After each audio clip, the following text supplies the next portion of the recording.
تو ناظرین، ہم بات کر رہے تھے کہ فارمیٹیو اسیسمنٹ کو ہم ملٹیپل چوائس کویسچن سے کیسے اسیس کر سکتے ہیں. بہت بڑا چیلنج. شروع میں تو میرے پاس ٹیچرز آئے کہ جی ہم پروگرامنگ کروا رہے ہیں، ہم الگورتھمس کروا رہے ہیں، ان میں ملٹیپل چوائس کویسچنز کام نہیں کرتے. میں نے ان سے کہا کہ بالکل کام کرتے ہیں، آپ میرے ساتھ بیٹھ جائیں. ابھی ہم چیک کر لیتے ہیں انٹرنیٹ کے اوپر بھی اور ادروائز بھی، الگورتھم چونکہ میرا اپنا سبجیکٹ ہے، کہ کس طرح سے آپ کنسیپچول نالج ٹیسٹ کر سکتے ہیں ملٹیپل چوائس کویسچن کے ساتھ. کیسے آپ فارمیٹیو اسیسمنٹ کو ممکن، چیلنج ہے، بہت بڑا چیلنج ہے. یہ کہنا کہ جب تک کہ وہ ایک پورا کاغذ اپنے ہاتھ سے نہیں لکھیں گے ہمیں سمجھ نہیں آئے گی کہ انہوں نے سمجھا ہے کہ نہیں سمجھا، یہ بات ٹھیک نہیں ہے. یہی تو چیلنج ہے.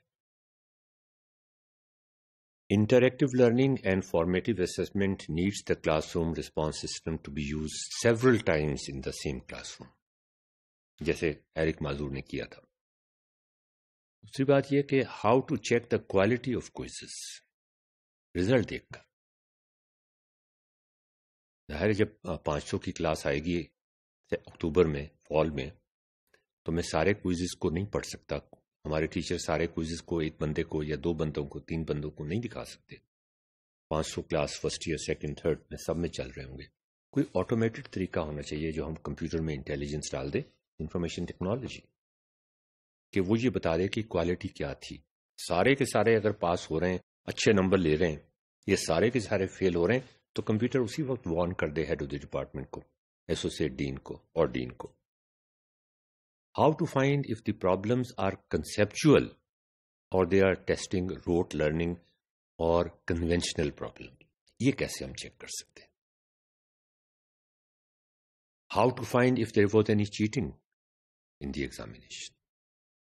کتنی مزے کی بات ہے کہ ہم یہ وہاں سے، اچھا یہ جو میں نے آپ سے کہا کہ کنسیپچل پرابلمس ہیں کہ نہیں ہیں، اس کا مختلف لوگوں نے مختلف حل نکالنے کی کوشش کی. ہم اس پہ کام کر رہے ہیں، ہم بھی اس پہ کام کر رہے ہیں. ایک طریقہ تو میں آپ کو بتا دیتا ہوں، اس سے بہتر طریقے آپ بنانے کی کوشش کریں. یہ چیلنج آپ کے لیے ناظرین، آپ کو سوچ کے یہ پرابلم سالو کرنا پڑے گا. ایک طریقہ تو یہ ہے کہ ہر پرابلم کے اندر آپ ایک کنسیپچول پرابلم ڈال دیں، ایک روٹ لرننگ کا پرابلم ڈال دیں، بے شک، یا وہ ڈال دیں یا وہ ڈال دیں، آپ دیکھ لیں کون سا ڈالنا چاہتے ہیں. کبھی یہ کبھی وہ، یا دونوں ڈال دیں. باقی لیکن پرابلم بھی تو بنانے ہیں نا. اور باقی پرابلمس کی کوریلیشن نکالنے کی کوشش کریں انٹیلیجنٹ پرابلم سے یا کنسیپچل پرابلم سے. اگر کوریلیشن بنتی ہے تو پھر اس کا مطلب ہے کہ کوئز کا ڈیزائن جو تھا، آپ کا سوال تو اس میں ایک طرح کا ٹیسٹ تھا نا صرف، باقی تو کوئز کے سوال انسٹرکٹر نے بنائے تھے، ان کا کوریلیشن اس کے ساتھ بنتا ہے.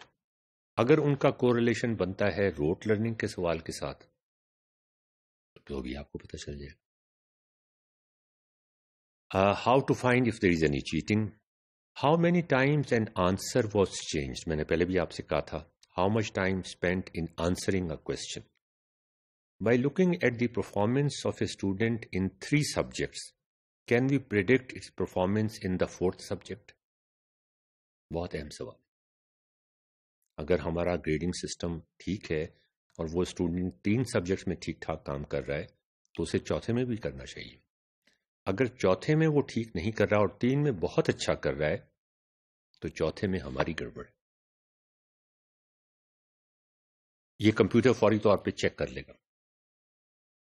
انسان اتنی ساری چیزیں چیک نہیں کر سکتا، آٹومیٹ نہیں کر سکتا، اور ٹیچر پہ آپ مزید بوجھ بھی نہیں ڈال سکتے، پہلے ہی اوور لوڈڈ ہیں ٹیچنگ میں.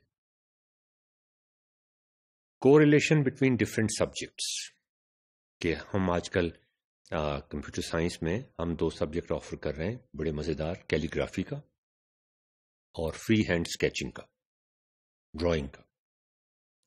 ان میں کیا ریلیشن شپ کوریلیشن بنتا ہے کہ انہوں نے میتھس کے سبجیکٹ پڑھے تھے یا کمپیوٹر سائنس کے پڑھے تھے یا لینگویج کے پڑھے تھے یا سائیکالوجی پڑھی تھی، کیا کوئی کوریلیشن بنتا ہے کہ نہیں؟ پاکستان میں اس طرح کا کام بہت کم ہوا ہے. Correlation between art, science and mathematical subject, یہ بڑا امپورٹنٹ ہے. آپ کو یاد ہے ڈاونسی نے کیا کہا تھا کہ ہمیں آرٹ اور سائنس اور میتھمیٹکس کو، عمر خیام نے کیا کہا تھا، چیزوں کو اکٹھا لے کے چلنا ہے، لیفٹ اور رائٹ برین کو دونوں کو ایک ساتھ استعمال کرنا ہے.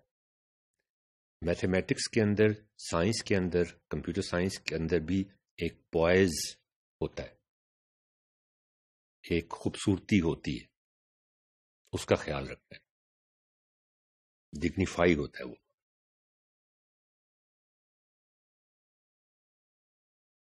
Learning styles and multiple ways to solve a problem. This is something very important. Types of mistakes committed, future database and intelligent gathering data. کس طرح سے ہم ڈیٹا کو اکٹھا کریں گے اور اس کے اوپر پھر یہ ڈیٹا بیس اور آرٹیفیشل انٹیلیجنس دونوں کو ملا کے ہم ان سوالوں کے جواب دیں گے. کس طرح کے لرننگ سٹائلز ہیں، کس طرح کی غلطیاں عام طور پہ کمٹ کی جاتی ہیں، اور ہم چاہیں گے کہ لوگ غلطیاں کریں. جتنی غلطیاں لوگ کریں گے اتنا زیادہ ہمارا class room management system intelligent ہوتا جائے گا. سب اگر صحیح کر رہے ہیں تو ہمیں کوئی انفارمیشن نہیں ملے گی. ہم کوئزز سے مڈ ٹرم کو کیسے پریڈکٹ کر سکتے ہیں؟ مڈ ٹرم کے ریزلٹ کو کیا کوئی کوریلیشن ہے یا نہیں ہے؟ اگر نہیں ہے تو پھر ان کوئزز کا کوئی فائدہ نہیں ہے، کہ کوئزز میں تو سارے فل مارکس لے رہے ہیں اور مڈ ٹرم میں وہ بری طرح سے فیل ہو رہے ہیں. ایسے کوئزز کا کیا فائدہ؟ کوئزز کو تبدیل کر، یہ آپ کو بتا رہا ہے کہ آپ کو کوئز کو تبدیل کرنا پڑے گا. مڈ ٹرم کا کوریلیشن اس کے ساتھ بننا چاہیے. Feedback to every wrong answer individually, یہ ہمیں پرووائڈ کرنا ہوگا اسٹوڈنٹس کو آٹومیٹڈ طریقے سے. ٹیچر نہیں کر سکتا. کمپیوٹر میں اتنی انٹیلیجنس ڈالنی ہوگی، جو ہمارا کلاس روم مینجمنٹ سسٹم ہے، کہ وہ ہر اسٹوڈنٹ کو ای میل کر دے کہ تمہارا یہ کوئز، تمہارا یہ مڈ ٹرم، اس میں یہ کانسیپٹ تمہارا ویک تھا اور اس کانسیپٹس کو تمہیں ریوائز کرنے کی ضرورت ہے. ہمیں بھی میل کر دے کہ ہم اس کے لیے کوئی ٹیوٹوریلز ارینج کر دیں. یہ جو فیڈ بیک لوپ ہے یہ کلیئر ہو جائے. So we have to clear misconceptions before the next. یہ intelligent questions, this data can answer these many questions, for others we need. اچھا یہ بھی ہو سکتا ہے کہ ہمارے پاس جو کوشچنز ہوں ان سے وہ بہت سارے کوشچن ہو سکتے ہیں ہمارے پاس. مڈ ٹرم کا رزلٹ کیسا ہونا چاہیے، فلاں سبجیکٹ کے تو ریزلٹس آگے، اگلے سبجیکٹ میں کیا ہونا چاہیے، اس کی کوریلیشن اس کے ساتھ بنتی ہے اگلے کوئز میں یہ کتنا اچھا پرفارم کرے گا، چیٹنگ ہو رہی ہے کہ نہیں ہو رہی. اس کو کئی سوال ایسے ہیں جو پریزنٹ جو ڈیٹا آ رہا ہے اس سے اس کا جواب مل سکتا ہے. کچھ سوال ایسے ہیں کہ ہمیں کوئزز میں کچھ انفارمیشن ڈالنی پڑے گی، کچھ انٹیلیجنس ڈالنی پڑے گی کہ پھر اس کا جواب آئے گا. تو دو سوال ہیں کہ اس وقت جو انفارمیشن آ رہی ہے اس سے ہم کون کون سے امپورٹنٹ سوالوں کے جواب دے سکتے ہیں. کچھ ایسے سوال ہمارے پاس ہوں گے جن کا جواب سرٹینٹی کے ساتھ نہیں دیا جا سکتا، لیکن اگر کوئز میں یہ انٹیلیجنس ڈال دی جائے تو پھر دیا جا سکتا ہے.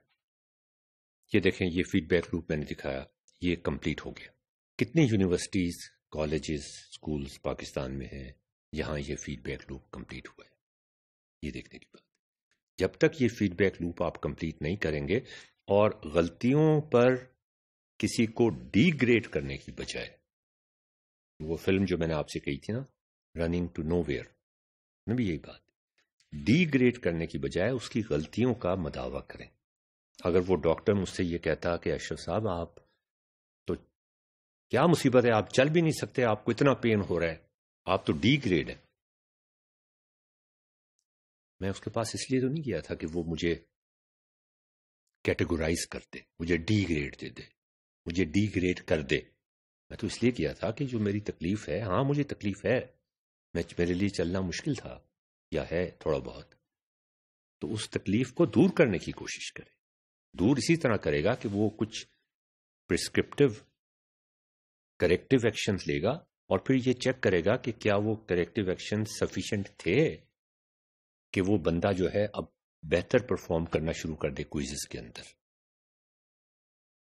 اور اگر ابھی بھی وہ اتنا بہتر پرفارم نہیں کر رہا تو پھر کیا مجھے دوائی میں تبدیلی کرنی چاہیے. کیا مجھے کریکٹیو ایکشن لینے چاہیے کہ وہ بہتر پرفارم کرنا شروع کر دیں. جب تک یہ فیڈ بیک لوپ کمپلیٹ نہیں ہوگا، میں بار بار ریپیٹ کر رہا ہوں، جب تک ہم اپنی لرننگ کو بہتر نہیں بنا سکتے، اور یہ ہمارا قصور ہے اگر ہم یہ